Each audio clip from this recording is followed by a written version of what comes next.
आज हम देखेंगे, पढ़ेंगे, सुनेंगे जालौर का दिल्ली के सुल्तान के साथ में क्या संबंध रहे। तो इसकी शुरुआत होती है 1299 ईस्वी में। 1299 ईस्वी में तुर्की सेना गुजरात से लूट का माल लेकर के आ रही थी और जालौर के पास में वो इसका बंटवारा कर रहे थे। तो अलाउद्दीन खिलजी एक तुर्की शासक था और इसकी सेना थी, और इसकी सेना में एक और इनका पार्टनर था मंगोल सेना नायक मोहम्मद शाह। अब मोहम्मद शाह के बीच में और तुर्की सेना,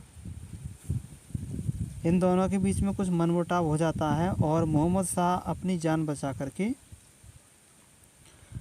रणथंबोर चला जाता हमीर देव की शरण में।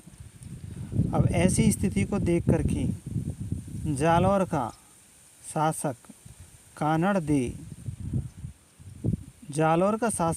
दे अपने जैता व देवड़ा, यानी दो लोग हैं, जैता और देवड़ा, इन दोनों के नेतृत्व में सेना भेज देता है आक्रमण करने के लिए। तो 1299 ईस्वी का जो आक्रमण था इसको तो जैसे तैसे करके शांत कर दिया गया। फिर इसके बाद में 1311 ईस्वी में युद्ध होता है और इस युद्ध में कानड़ दे केसरिया कर लेता है और इसकी पत्नी जैतल दे जौहर कर लेती है और एक पूर्ण शाखा हो जाता है। अब ऐसा बताया जाता है कि कानड़ दे का सेनापति धैया बीका विश्वासघात करता है कानड़ दे के साथ में, इस कारण इसको जौहर करना पड़ता है।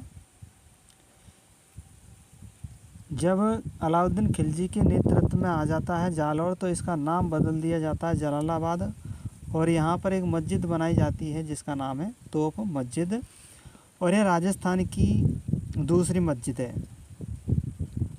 तो इस तरह से जालौर का दिल्ली के सुल्तान के साथ में संबंध रहा। अब इस युद्ध के कारण क्या थे, तो दो कारण बताए जाते हैं। जब 1305 ईस्वी में पहला युद्ध हुआ था, उस युद्ध में ऐन उल मुल्क को अलाउद्दीन खिलजी भेजता है कानड़ दे के पास और संधि हो जाती है दोनों में। अब इसी दौरान कानड़ दे खिलजी के दरबार में चला जाता है और वहाँ जाकर के अलाउद्दीन खिलजी को चुनौती दे देता है, इस कारण वो आक्रमण करता है। पहला कारण तो ये बताया जाता है। दूसरा कारण मुहणोत नैन्सी बताते हैं। मुहणोत नैन्सी दूसरा कारण बताते हैं कि 1311 ईस्वी में जो आक्रमण हुआ उसका कारण था बीरमदेव और फिरोजा का प्रेम। बीरमदेव और फिरोजा के बीच जो प्रेम प्रसंग था ये सही नहीं रहा, इस कारण अलाउद्दीन खिलजी ने 1311 ईस्वी में आक्रमण किया और साका हुआ। तो ये था हमारा वीडियो को लाइक करना और चैनल को सब्सक्राइब करना।